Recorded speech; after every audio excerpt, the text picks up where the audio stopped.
Hey girl, Hey, hey. girl, hey. Oh man, Chanel. Unfortunately, we are gathered at such a time.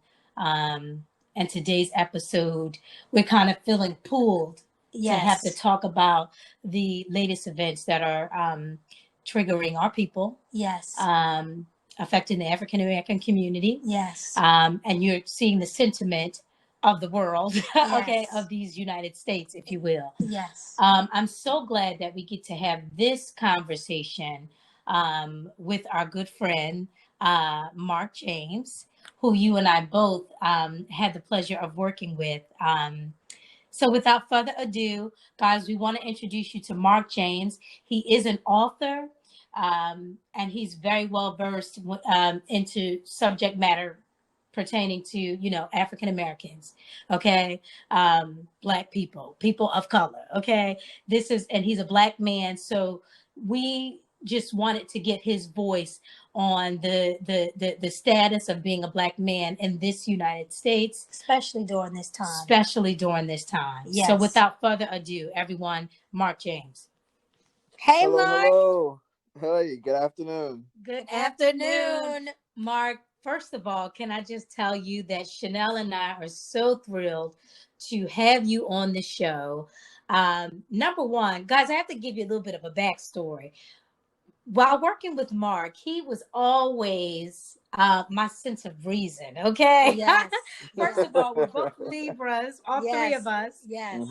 So we seek balance in And all everything. that we And do. and all We that. do. We can't help it. We can't help it. We Absolutely. cannot help it. But anytime I felt frustrated and needed to vent, or I needed to be recentered, I always found Mark. Yes. Okay. And he always was able to speak in some type of proverb to get me right back together. Oh, yeah, Okay. period. Yes, I've worked with him for a short time. Mhm. And sure enough, everything that you're saying, I can say is true Yes. about Mark. Definitely a teacher. Yes. Definitely. I love how well spoken and articulate you always Yes. were. Very good at customer service. Very good when it comes to aesthetic. Oh Yes, my God. yes. Like, it's amazing. Yes. You guys have to visit his Instagram page. You will not be disappointed. No, absolutely. It's Everything so Black. pleasing. Beautiful. Yes. Okay. Yes. Loving every bit. Thank you. So Thank you. today we want to, again, we have you here on the show because we Mhm. really want your take on what's going on today. Yeah. So first of all, let's start with, who are you? Yes, Mark. Well, first of all, thank you for including me in the show. Thanks for asking me to discuss this topic. Yes. It's helpful for all of us to express at this time. Every day, every day is a revolution in my mind. Ooh. And that's a tag that it's funny, before these recent events occurred, right? wh- Most of the stuff that I write just kind of comes into my head. It comes out of conversation with people like you guys, right? Yes. And one day I'm just laying around the house, in quarantine, and every day a revolution pops into my head, and I write that down, which is what I usually do, and I just leave it. And it kept coming back to me during the course of the day, and I'm like, let me make that more impactful, right? So that's been living with me for quite a few weeks, and then these things happen, right?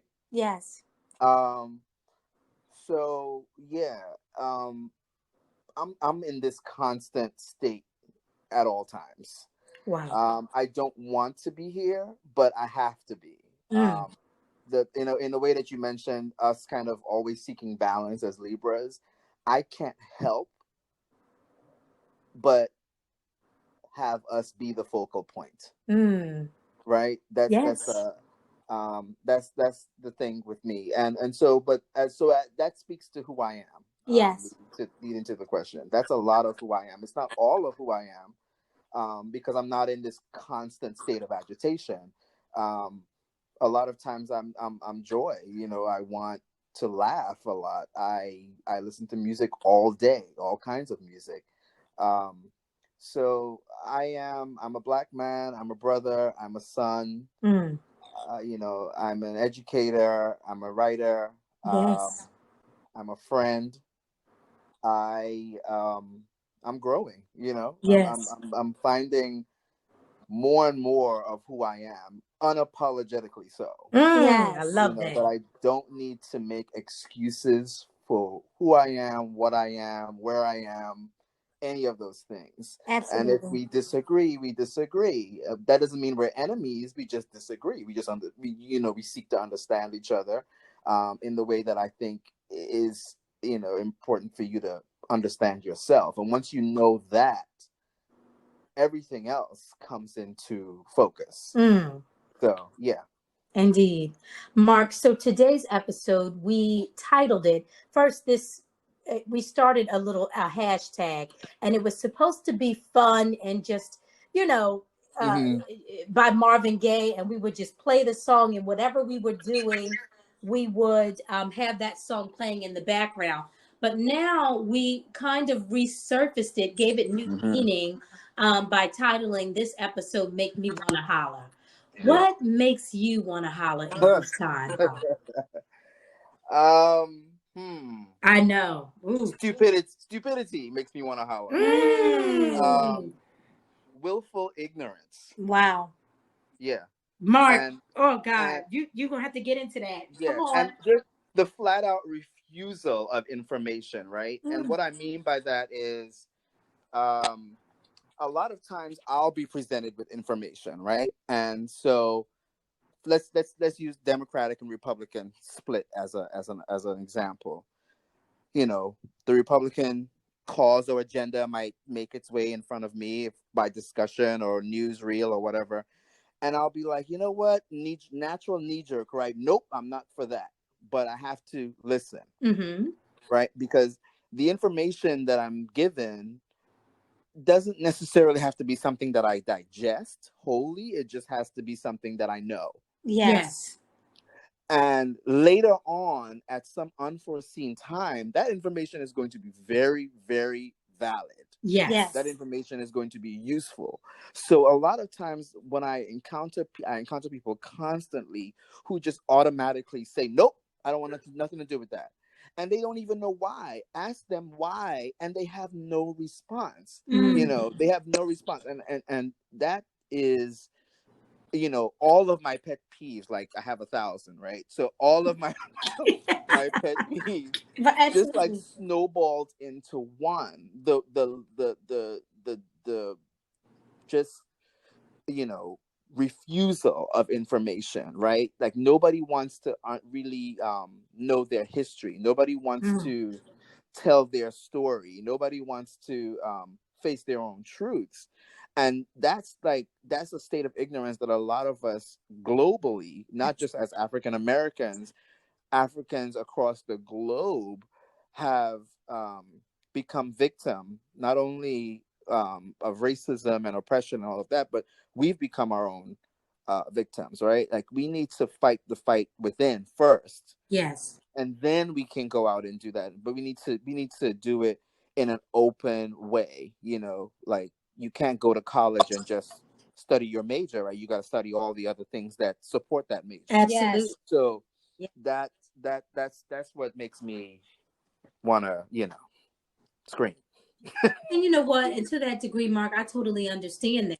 And see, that's wisdom for you to be able to take information and able to backlog it, if you will, because see, Hmm. that information, like you said, it may not be useful then, especially when it comes to people's agenda and where they are. Yes. You can piecemeal. Okay, I remember you saying that, and this is why when there's a call to action, your response is the way it is, because I remember you showing me or piecemealing to me where you were prior. You know, Right. so I love that. And that takes some maturity to be able to not just digest information, but to put it in its proper place, and where it belongs. I love Absolutely. that. Yeah. Absolutely. Yeah. Honestly, now with this COVID-19 things going on, the COVID-19 thing, and to add Ahmaud Arbery, Breonna Taylor, because I want Yeah. their names, Breonna Taylor, and now George Floyd. Floyd. Yes. Mm-hmm. Having to deal with that on top of a pandemic that's Hmm. allegedly taking out more of the minority Yes. race, Yeah. it makes me want to holler. Yeah. It makes me want to holler. Because like you said, we have to be accountable for us first, right? Yes. And as the Black community, we're not eating right. Yep. We have that against us. We eating everything under the sun. Obesity is at an all-time high. Heart disease, all those things affect the African American community. So it's like, okay, here it is. We have this now, but we have all these other outliers added into it. Now we have the higher tolls and death rate. Yeah. It's like an ongoing mass genocide, but it's almost in silence. You know what I mean? It's like it's in like deference to who we think we are in this society, particularly in American society. You know, being born not of U.S. soil. My point of view is a little different. Yes. But when it comes down to the basics of what it means to be Black, that's the same. Right. The more years I spent in the U.S., the more I understood that we were more alike than different. Right. So, you know, it is really you know, African Americans have a very unique experience because that what makes it unique is the tie to slavery. That's right. Right. The tie to slavery and the fact that it's a condition that kind of turned into disease, turned into infection, turned into just kind of like a mental hold. Yes, absolutely. And it just kind of like it kept sacrificing us over and over and over and over. And so I'm not I'm not separate from that because now I'm a part of the population. So it's like you know, a washing tide. You know, I'm in the mix. Yeah. So you know, you're gonna fight this cause, you know, or you're gonna lay down and die. You know, that's and I always, you know, would say to people, I understood where I was, like what I'm willing to do. Like I would not put myself in danger. Like I would not go on the front lines of a protest, right? Automatically. That's not my I wouldn't push to that, right? I understand that. The because I want to come from a place of love more than hate. But sometimes love is harsh. You know, love is not as soft as we imagine it to be. But if I had to take it to the streets, I would, in a heartbeat. If it came down to that, I would do it. I wouldn't sit in the corner and wait for it to kind of like brush over. That's right. That is but in, like you said, in terms of like all the stuff that we've had to deal with as a people, and on top of that, we have COVID-19. Right. And people are still not getting it. I mean, I live in a neighborhood where you see examples every day of people being completely clueless. Yeah. It's shameful. Ignorant about it. Ignorant about shameful. Exactly. Yeah. But Mark, to that sentiment, I want you to speak to your origins, and then please let our listeners know how long you've been in the U.S. Oh, well, originally how your culture differs from African American society here. You said what's the difference in what? Yeah, how it differs between the two, because you made that. Like, what's the difference? Okay. Yeah. So yeah, first, I mean, I'm born in Trinidad and Tobago, which is a twin island. Speaking to the twins, the twin island of Trinidad and Tobago, and you know, I lived there up until I was 16. And then I migrated to the U.S. So I've been here a while.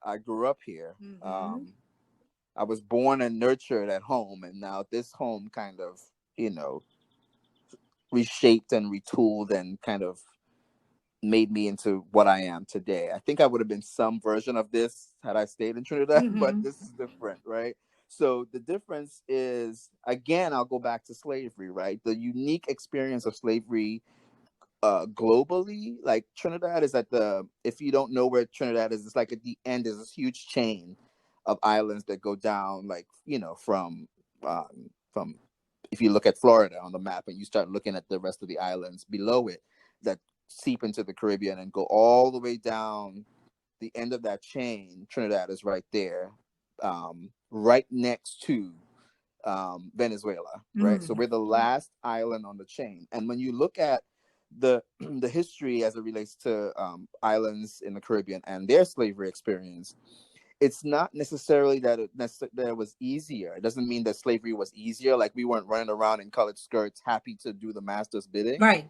Um, but at the same time, it was a very different kind of slavery the further you went down the chain. So Jamaica, particularly, has a very, very brutal slavery. Yes.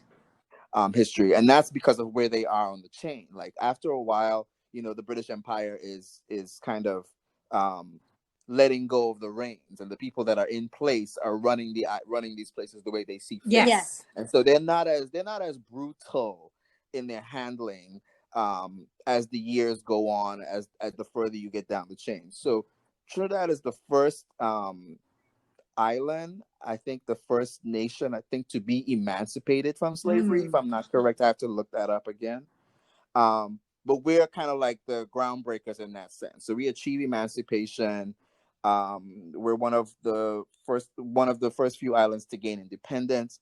So, but even still, the foothold, right, of the mark that slavery made, the mark that the British rule, made, because we went through a few hands, the Portuguese, the French, the British, and they were brutal. Portugal. Yes. So we had a few, we were passed around like a prostitute before we got to the British. And by the time we get to that, you start to see a revolt, right? Yes. And you start to see, and later on, before I come into the world, the Black Power movement is happening. And that's not only happening in the civil, that civil rights kind of like early rumblings is not happening just in America, it's happening globally. Yes. And so the way things kind of shake out in Trinidad is very different from, the hold is there, but it's not like people in Trinidad identify as Trinidadians, not as Black people, white people, Chinese people.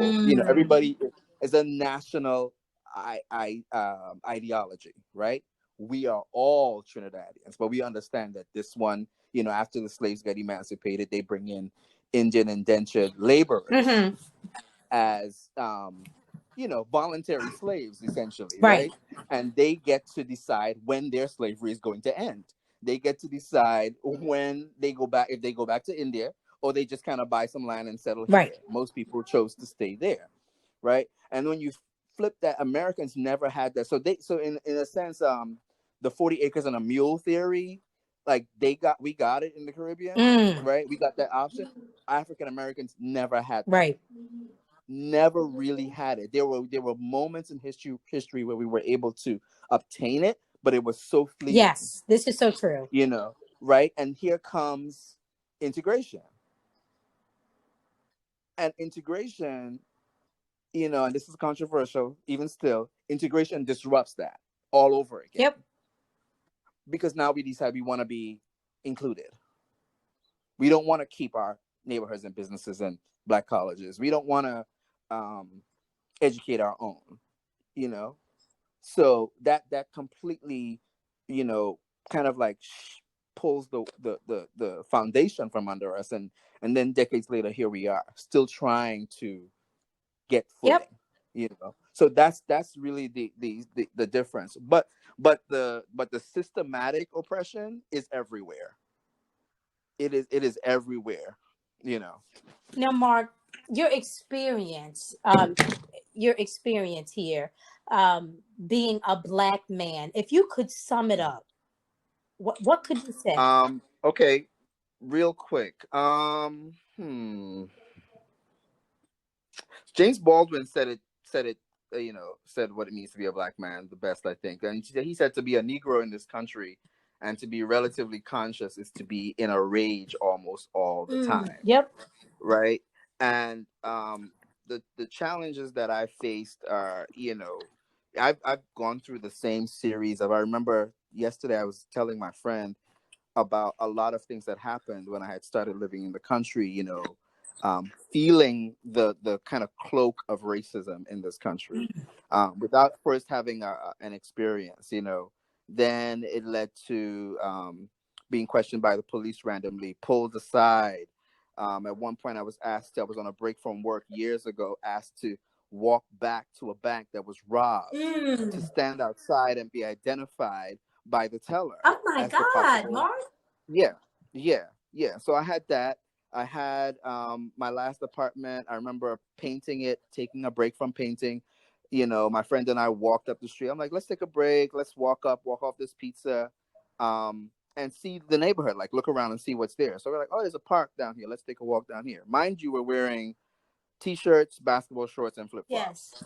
Right? We get stopped. All of a sudden, police car pops in front of us. 2 policemen jump out.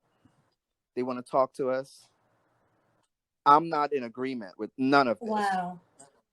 My friend is. He's asking soft questions like, well, why did you stop us, officer? Like, what's happening? And I'm like, I don't care what's happening. This is ridiculous. And then I get asked for my ID, and I'm like, well, I don't have ID. I just took a walk. I need ID to take a walk. Oh, yes. And he said, yes, it's law that you should have ID on you at all times. Right. And I say, well, I live right up the street at 512, and he says, oh, that's a far place to take a walk. I'm like, wow. And we proceed to get harassed. I proceed to take my phone out, take pictures of their car, take pictures of their badges, and everything that's going around. And I know this could go left, Yes. right? But I refuse to let people feel that I am in deference to them. I just, I'm no less than you.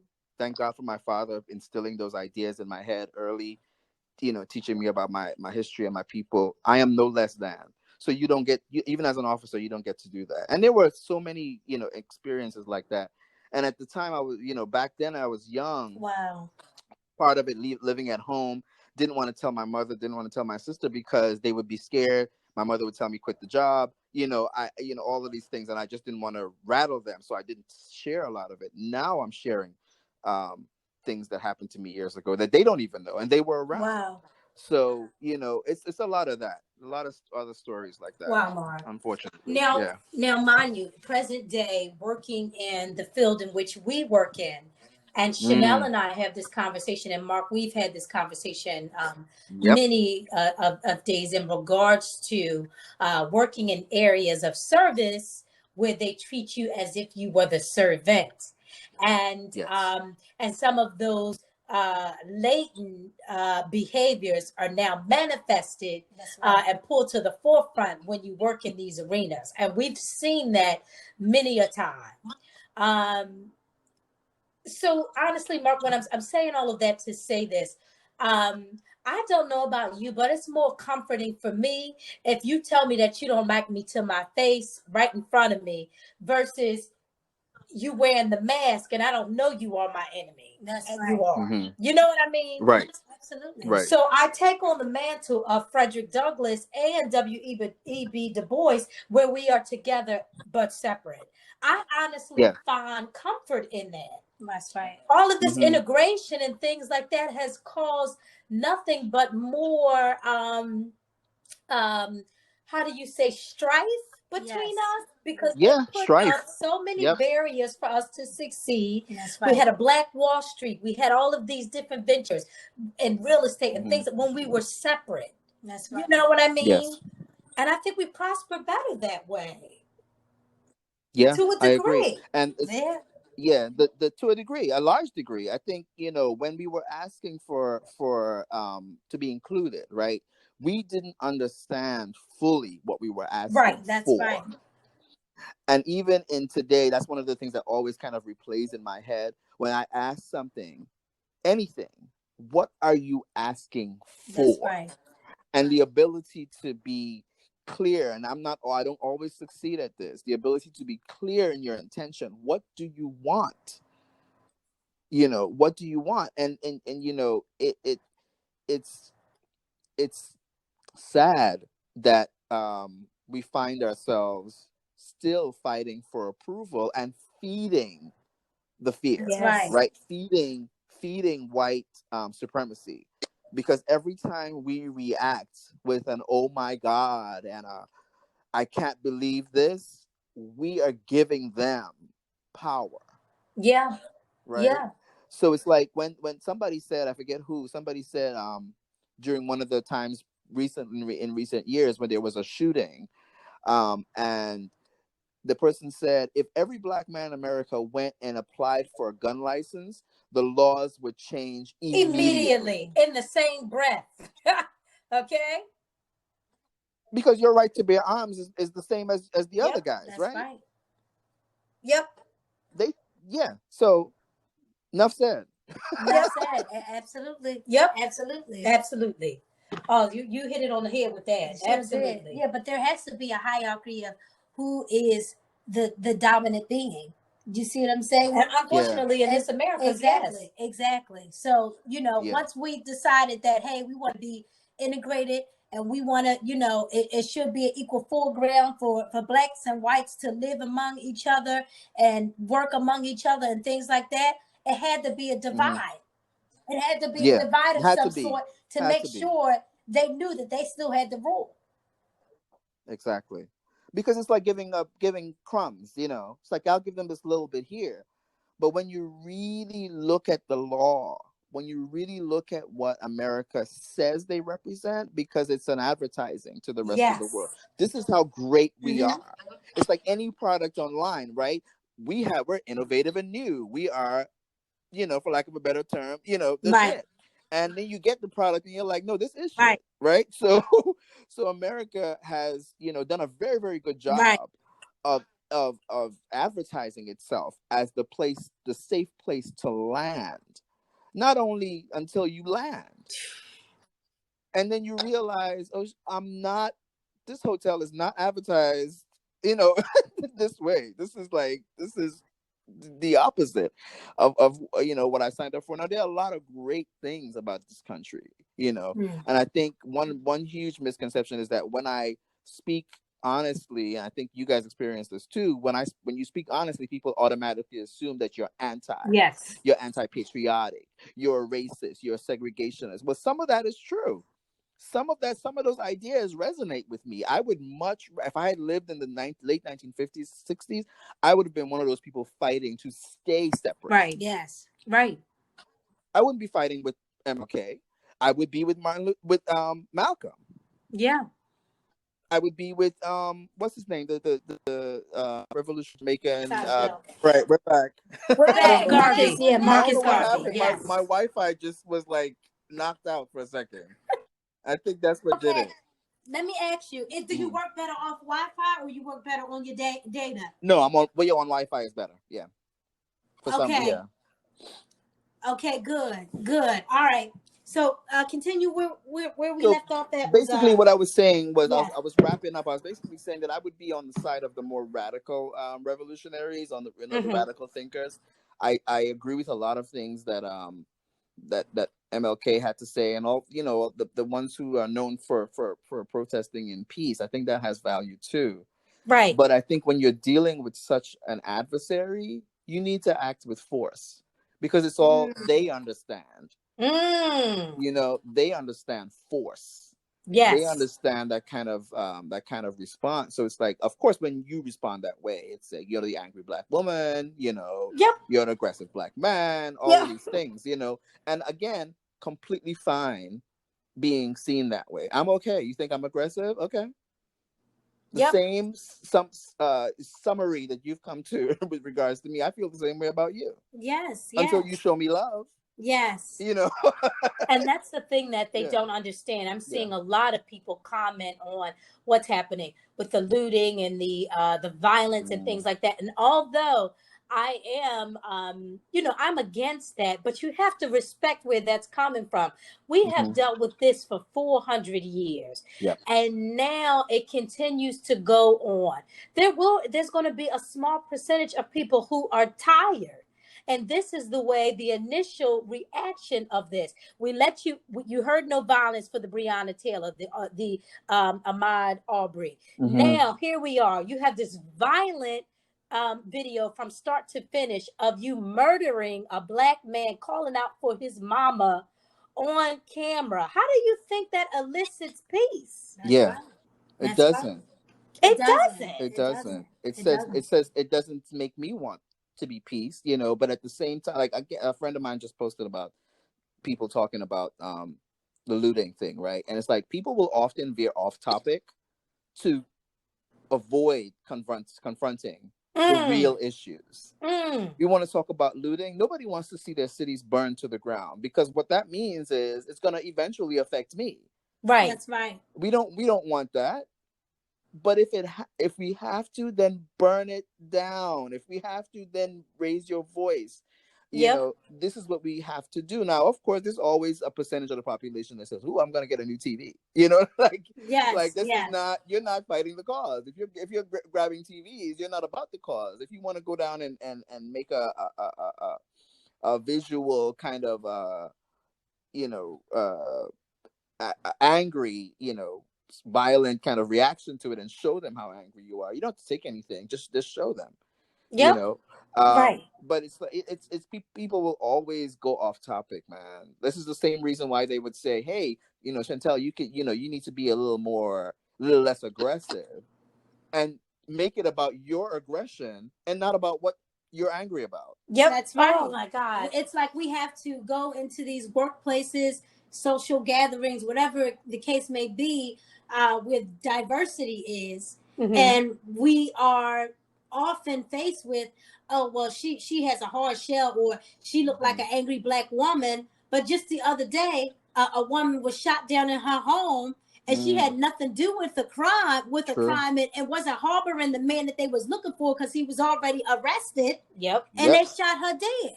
And I have to go to work and suppress my feelings of anger just to appease you, just so you can be comfortable with me, working with me. But God forbid, Starbucks doesn't make their drink right.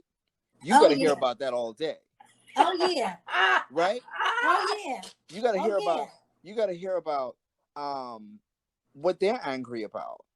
All the time. And it's like we have been conditioned to identify with them. You look at any narrative, after a while of the oppressed fighting, they start to identify with their oppressor. They start to feel sorry for the oppressor. Absolutely. Of course I'm going to raise your children and feed them out of my own breast. Of course I'm going to live here 24/7 and be at your beck and call and ignore my own family.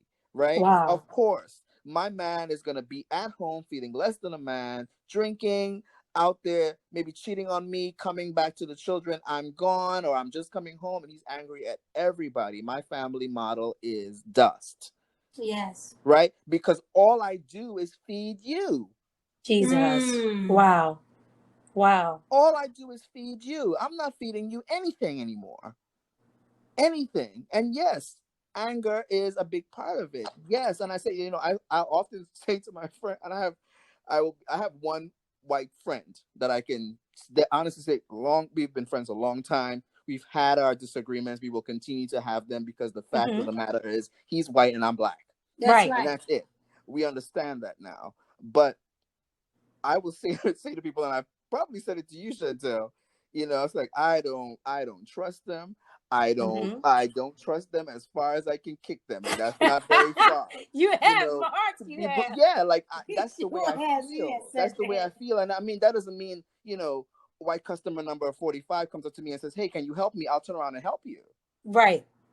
But in essence, I am scared for my own life. Jesus. And that's calling a thing a thing, because you are scared for your life, because you know what they think of you. Yeah. And Shantell, just by the color of your skin, yes, I'm sorry, go ahead. No, go ahead. But I was going to say, you witnessed, we don't have to go into that story, but you witnessed one of my altercations with a white person. Yes, Mark. At work. Absolutely. And who does that make? When I saw the woman in Central Park, you saw her. Yep. Not only that played back in my, because I've had several of those experiences. I've had several. And see, and that's what I'm saying. No one could fault you. Anyone that's listening to this, you can take offense if you want to, but this is real life experience, something that we have to encounter every day. Every day, because honestly, that privilege allows them to be able, give them the comfort to pick up the phone, call the police, and lie on you. That's okay. Right. And you'll wind up not in jail, but under the jail or worse. Okay. Yeah. So a black man and woman have to deal with that strife. That's right. And appease you at work, subdue their personality because you tell them that they're too strong, they're too dominant, they're aggressive. All of this plays back over and over again when we go out into this world. You know, and yesterday, and just to add to that, yesterday I went for a walk, Mark, and before I left this house, I was already on a mental break because of hearing about George Floyd. I was already, you know, at a place where I was just like, you know what, I'm just over it. I was angry, and I needed to go get some fresh air. I took my fanny pack. I had my mace and I had my stun gun in my hand because where I am, it's a mixed neighborhood. Yeah. You go 2 blocks down the other way, it's mansions, like old mansions, old white people living there. So God forbid, I'm walking and they tell me, what you doing around here? It could happen. It could happen. It could happen. Yep.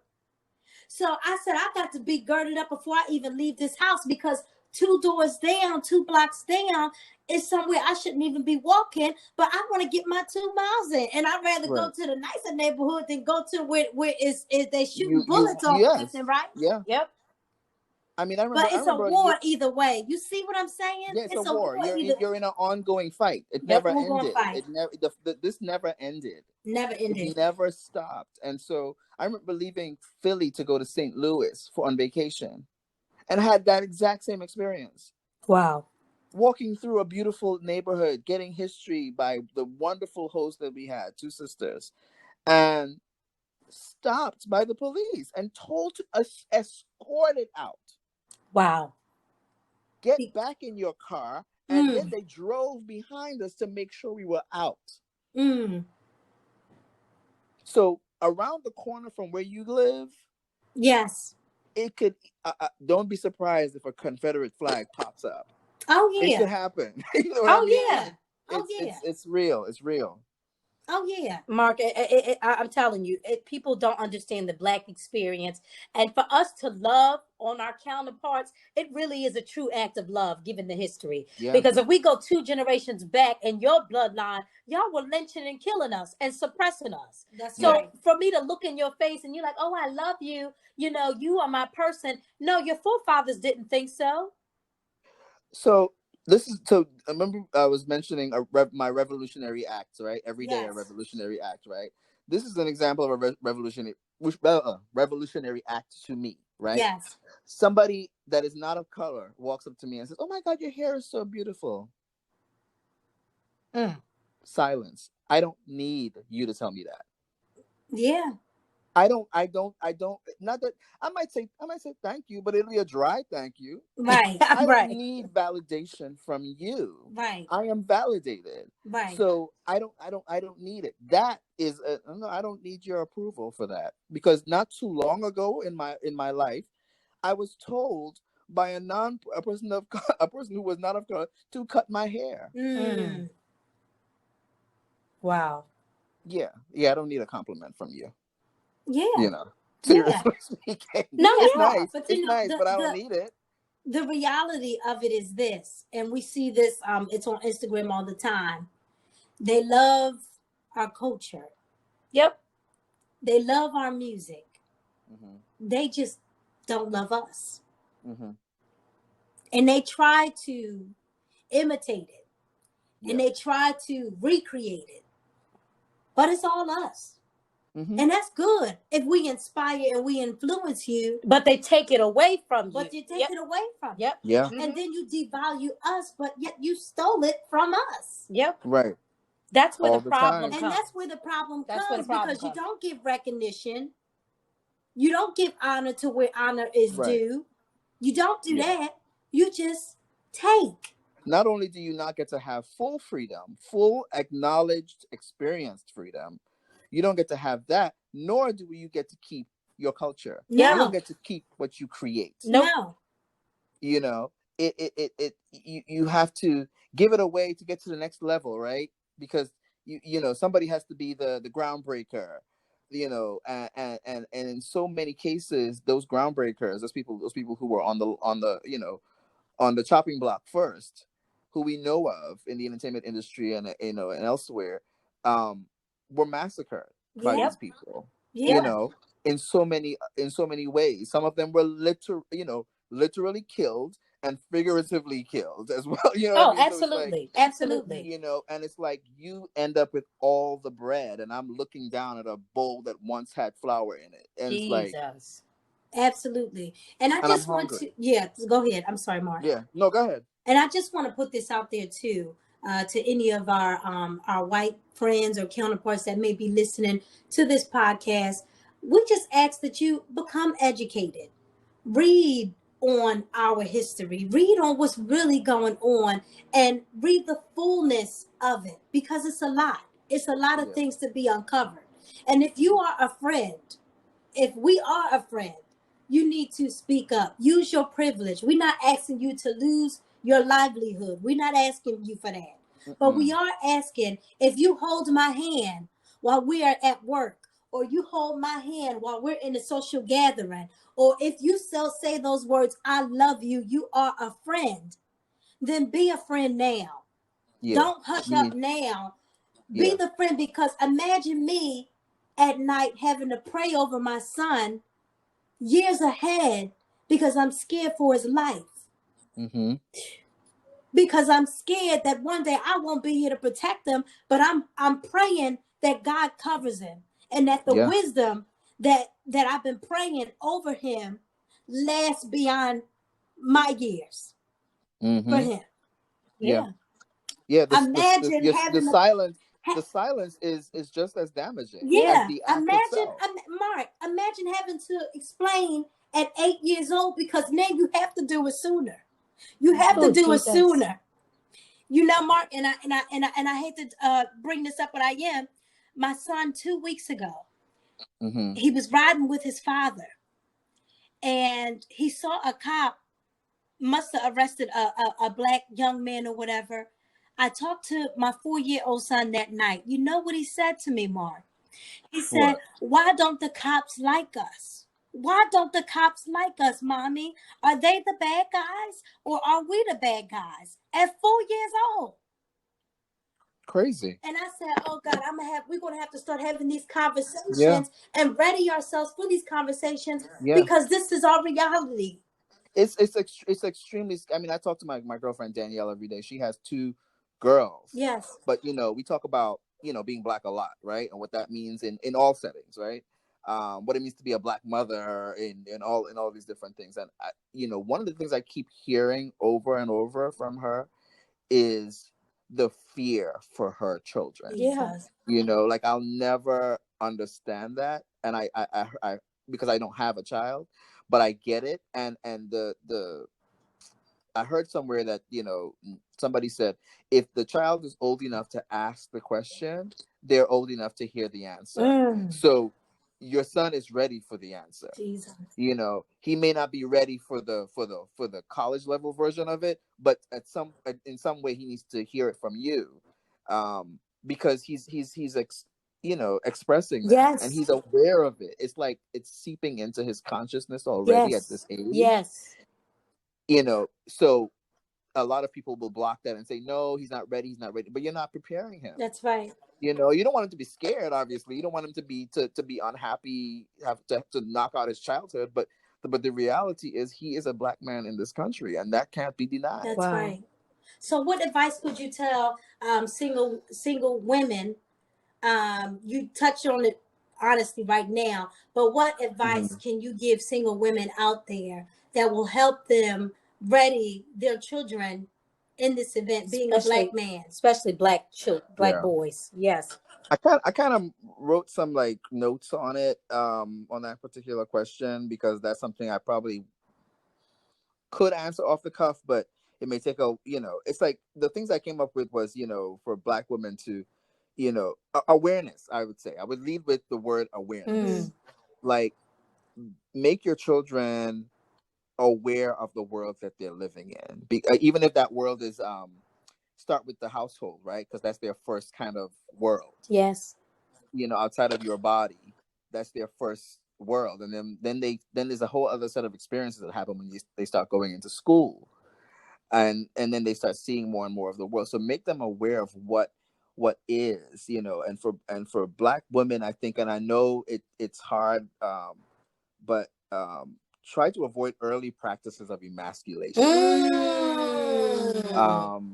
Don't tell him he's soft because he fell off the bike and he whimpered.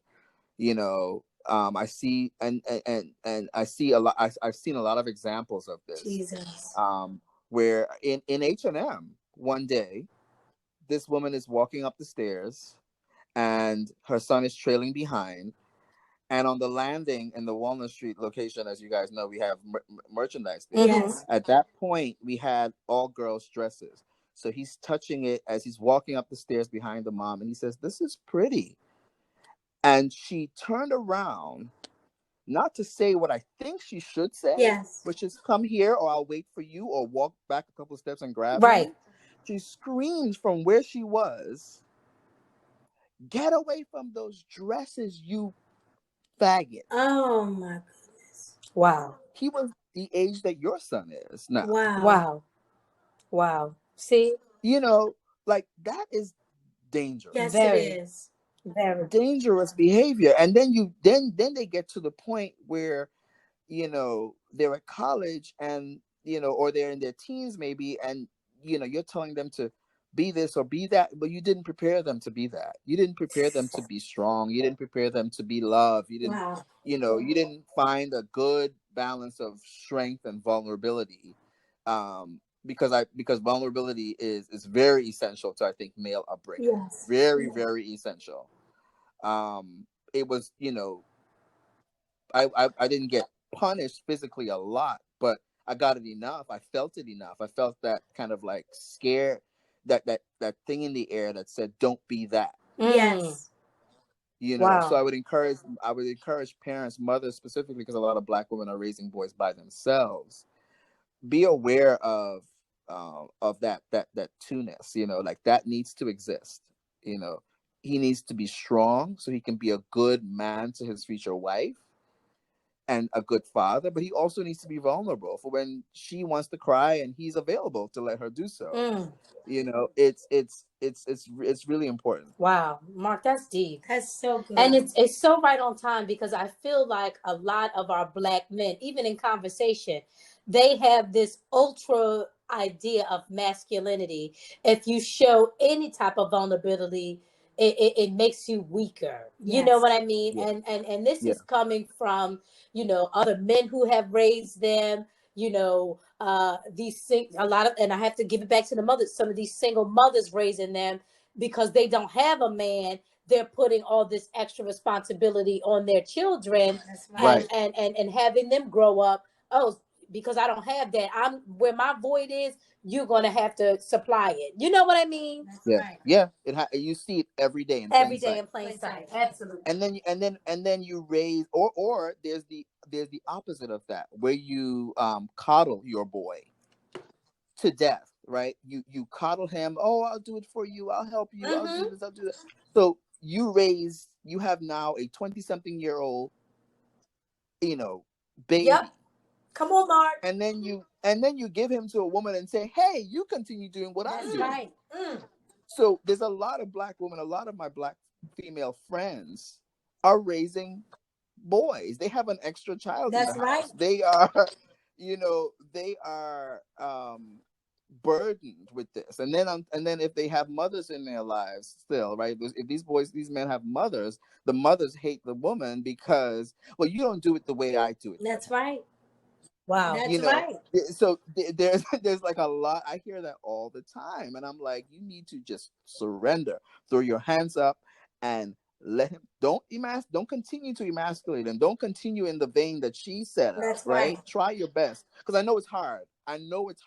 Because if you're gonna be idiotic, I feel like sometimes I have no reason but to be an idiot back to you. But really, that's not the way. Right, absolutely. You know, you should really try to fight that urge to be an asshole in return, and say to them, and you know what, I'm gonna be love, think love. Wow. You know, and hopefully they get it. And if they don't, then you might have to walk away. Absolutely. Yeah. Absolutely. Mark, I want to get your take on this, just as you know, to close up at least this segment. To again, our counterparts that are listening, our white audience. Oh yeah, I did mean to. No, Skip to what that. do Yeah. what do you think they could do to contribute to this cause?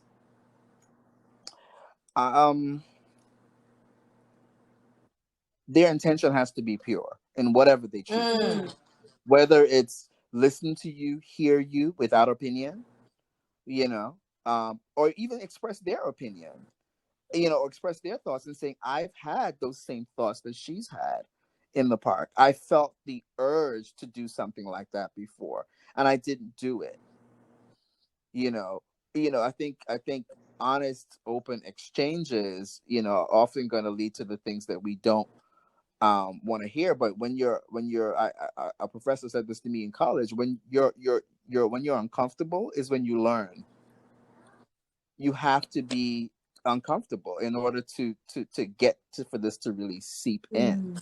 And I mean, I don't know what else to tell them, honestly. I think, know that, it's not, when you see Black people react this way, it's not about you. Take yourself out of it. The only reason why you have this negative response is because you're guilty too. The only reason you're responding this way, you're guilty. You're complicit in this. And so that's why you say the things that you say, or nothing at all. So until you start to really act as if, what you do and say is of no consequence to me. I know that's right, Mark. Call a thing a thing. Mark, Yeah. we want you to go ahead. If you have a reading that you wanted to read, please. I want to give you the floor to do that, please. Okay, I selected a couple of things. I'm gonna read one of my poems, as I like to call them narrative telling. Yes, we're ready. We are ready. And not poetry.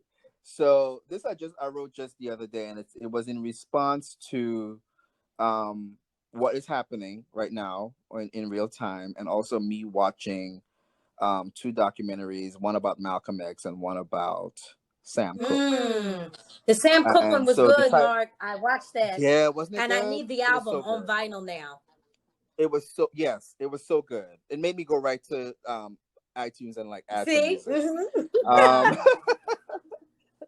Yeah, so this one is called Paraphrase. 2 killings in 1 week. And so you create the Negro. Why? In service to your enciphered strategies. And as you become abolitionist, benevolent white, even ally, the fabric of your pointed hat lay folded among your newest fine things. Your children would later ask, how come they can't do for themselves? Well, we did. Each time our contributions were pirated, repurposed, and whitewashed to look like something you did. For Malcolm, for Sam, for those with no name, let us continue to communicate the rent of Black life. Wow. Mark, amazing. Yeah. That is so full. I had to sit there and just during the credits and I was just full, just. I am at a complete loss of words. Yeah. I love it. In unison. That's good. Mark, read another one. I know you. Right. So I have another narrative telling, and then I have a paragraph of a so-called memoir that I started. It's very brief. So let me read the next one called Rant first. I am without purpose. I am insignificant in your world. You try to do to me what they have done to you. Genocide, Holocaust, slavery, servitude, boxed up, imprisoned, control, hatred, mercilessness, ignorance. I am isolated. The air is always moist, and I observe you from a close by and far away place. Am I cut off from the world, or have I simply adjusted to this hellish evolution? That's Rant. Wow. I wrote that a long time ago. I forget Wow. why, but Wow. No, but I love that you it called takes. it rent because Yeah, it seems like we don't yeah, really have a buy-in. yeah, You know what yeah, I mean? That yeah, ownership. yeah, yeah, Yeah. yeah. So Woo. yeah, so that's yeah, that's some of the. So my third book is gonna sound a lot like that. And the title, I'll tell you guys the title here first of the third book is gonna be called Rude Poetry. Mm. Yeah, and it's that kind of slap your face Well, verbiage. it needs to be said. I So mean, come on. yeah, yeah, yeah, yeah. So yeah, but there's love in there too. There's always love. Um, so this is a working title. I think this is gonna be the title. My same friend that I was mentioning earlier, who has two daughters, she's also a writer. She's one of the people that encouraged me to write Yes. creatively.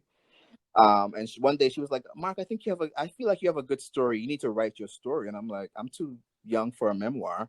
It's like I haven't lived to 50 yet. I don't think I deserve Yes. one. But this is titled Memoir, A Back There Boy in Trouble. Wow. So, brief Yes. paragraph.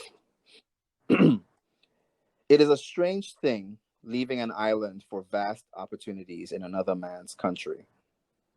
Not that there were none at home, it is simply that they were never offered to you. Years later, you are a stranger, and the island is full of people you know, but no friends there to return to. The air, the water, and the land welcome you warmly, but that is all. And you miss it so. Strange, it forgives your leaving and understands why, because love is all it knows. 20 something odd years later, Philadelphia is where you are, committed to this new lover. She is cold. Thoughts of divorce, a separation plagues the thoughts daily.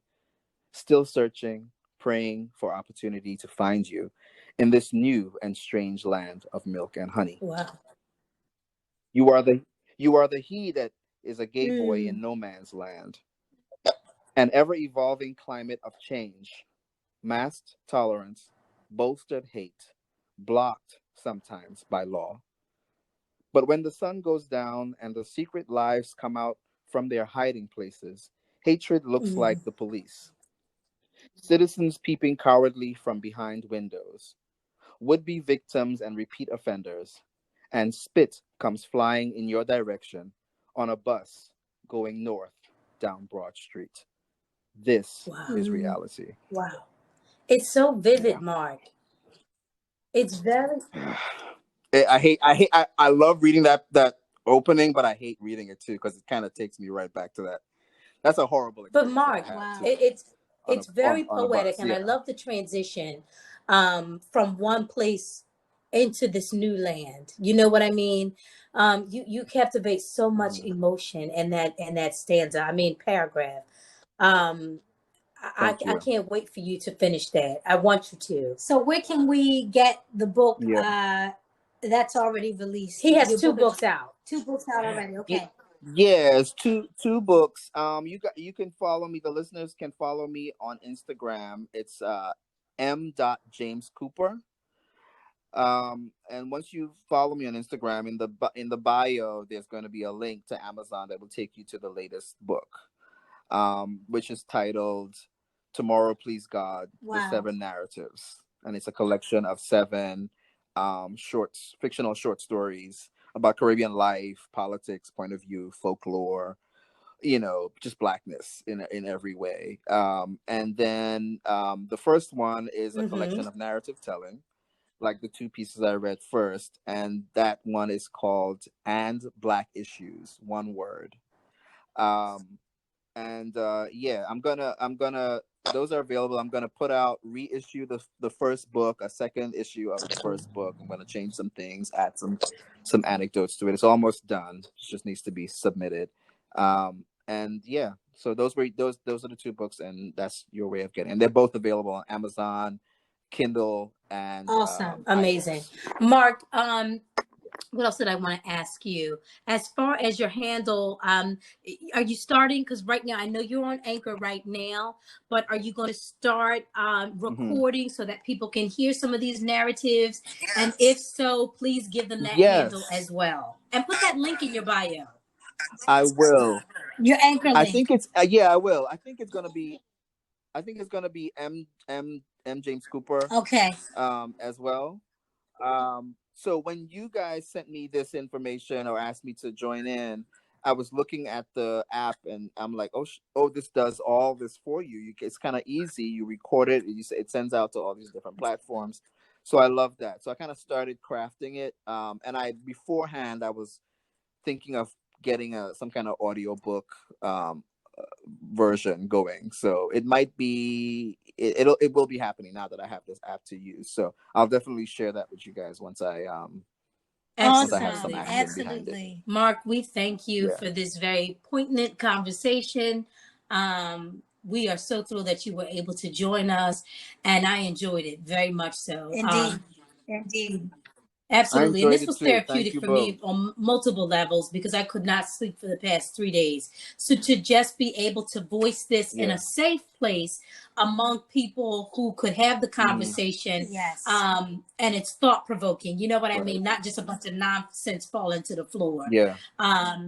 So guys, another action you Yeah. can take there, if you're following Sean King, he does have a directive. If you want to help get those people who murdered George Floyd to see some action done there, follow those prompts so that you can take action in that way. Start learning about your local, state, and country legislative processes as well, so that you are aware. Wake up, people. Amen to Amen that. to It's It's that. time. time. Amen to that. It's time. It's time. And even if it does happen again, Oh, which yes. I believe it will, we'll have more. Yes. There'll be more Yes. readiness for it.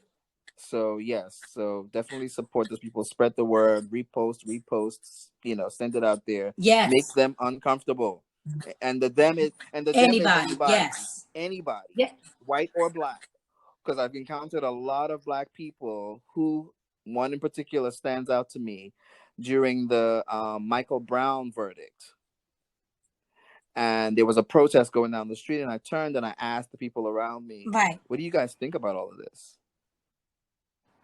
And a black person said to me, "That See? Wow. has See? And nothing to that's a do part with of the me." problem. Yep. Another problem.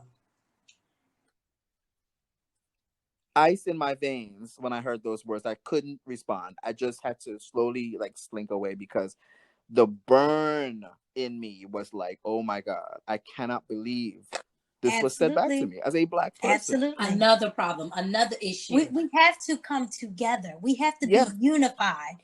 We can't kill Yeah. our own and think we're going to fight a fight out there against anything else. You see what I'm saying? We have to come together. Right.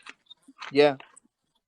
We can't. Yeah, we can't. It has to be about, and just to I know we want to wrap things up, but the a lot of times, I'll get this backlash. If somebody asks me an opinion and I give my answer, they'll be like, "Oh my God, Mark, are you racist?"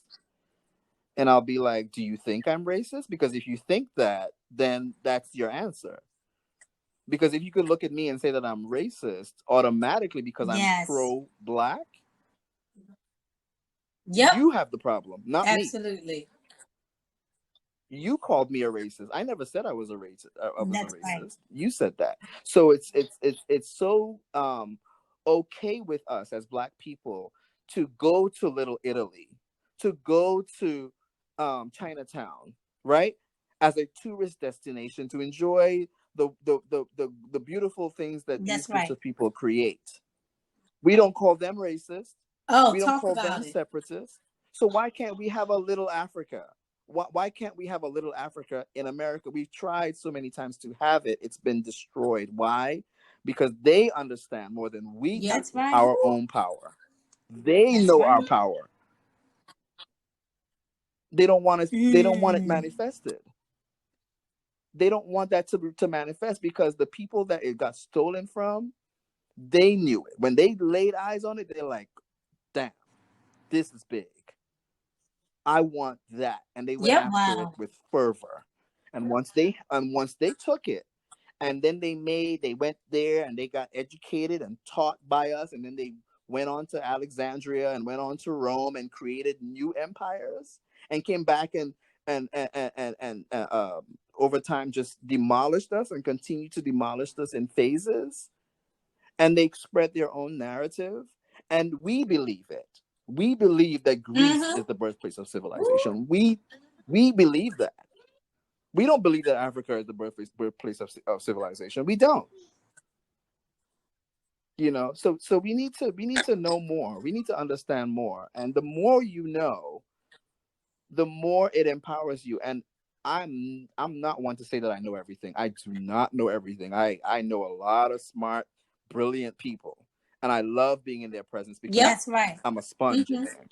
You know, I love it. I love, if I go to church and I go with church folks, because I'm not one of the church folks, I adhere to them. You know what I mean? I listen to what they have to say, because this is your thing. This is what you do. You know this Bible backwards and forwards. I mean, I agree with a lot of things when it comes to certain things, but again, the refusal of knowledge. You know, you have to be open to that and learning, because the more you learn, the better you situate yourself, the better you position yourself to fight this war. Absolutely. Well, guys, again, follow Mark on Instagram.